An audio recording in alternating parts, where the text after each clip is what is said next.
Hello everybody! So this is the current state of my R35 GTR, gathering dust in a storage unit. Unfortunately, a few weeks ago, this happened. Yes, the sight that no R35 GTR owner ever wants to see finally showed itself to me after 11 years of faithful service.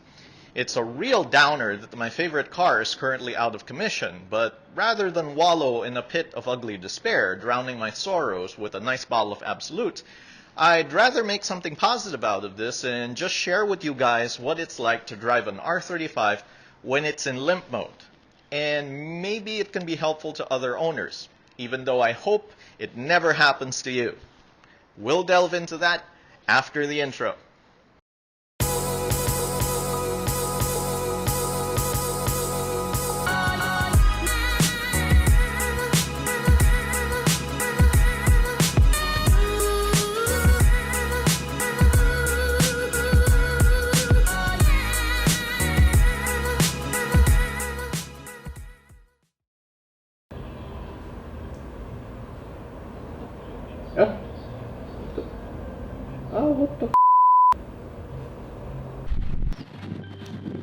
Welcome back! For new visitors to the channel, I'm Oliver, total Nissan nerd and just nerd in general. Thanks to all you subscribers and returning viewers, of course, too. I started my blog 23gt.net and this channel more recently to help fellow Nissan and GTR fans get useful information with just a slight touch of offbeat humor to try and keep things entertaining.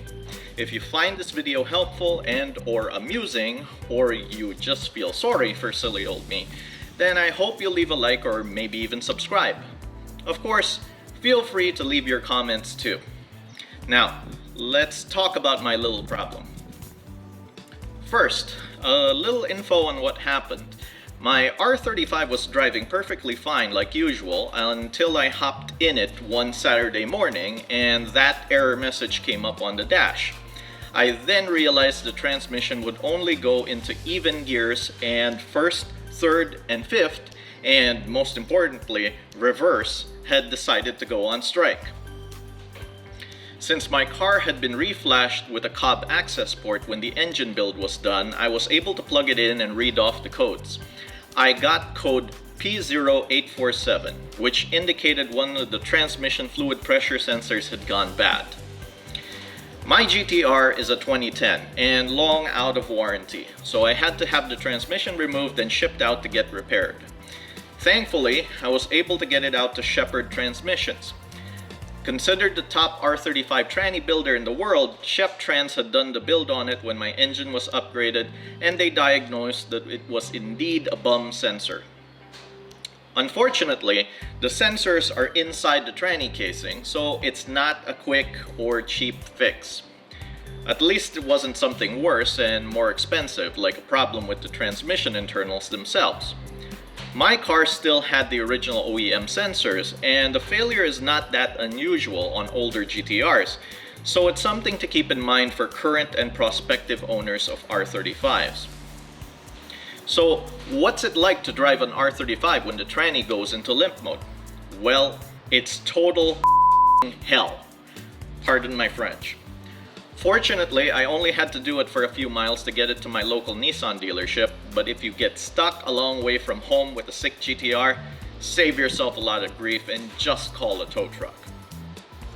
First off, since I was unlucky and my sensor failure was with the odd gears and reverse was linked to that side of the dual clutch system, I couldn't get the car out of my garage on its own power.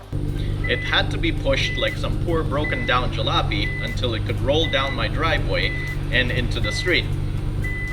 Once I got rolling in a forward direction, I had to get used to the weird shifting pattern the car adopts to protect itself.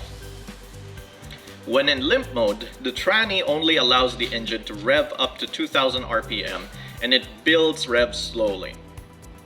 The car will get going okay in second instead of first, but it will rapidly move into fourth. I expected it to go into sixth once the revs hit 2000 again, but it pretty much stayed there. Until, that is, I let off the gas a bit. Then it slid into sixth finally.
Didn't want to stay in 6th though, and any decrease in throttle would bump it back down to 4th.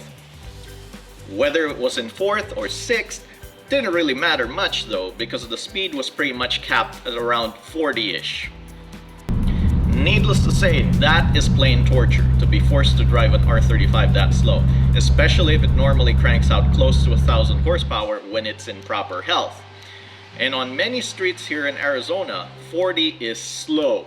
So I had to embarrassingly stay on the right, try to make myself inconspicuous, and do the PT Cruiser wave whenever I thought anyone could see me. Lucky for me, my friend at Sonora Nissan, my local dealership, had arranged some help and their parts truck stuck behind me as an escort, so that helped keep any rude tailgaters off my butt. Weirdly though, the ills of my R35 seemed to have caused some sort of epidemic of breakdowns, and I ran into one slow vehicle after another that made the trip even more of a hassle. First, this Kia just randomly broke down right in front of me at an intersection, so I had to find a break in traffic to overtake it. Not so easy when you can't accelerate hard. A little bit further down, I again had to nurse my slow R35 into doing an overtake because a forklift was going for a relaxing mosey in the right lane. What the hell? Is it broken down Cars Day or something? Jesus.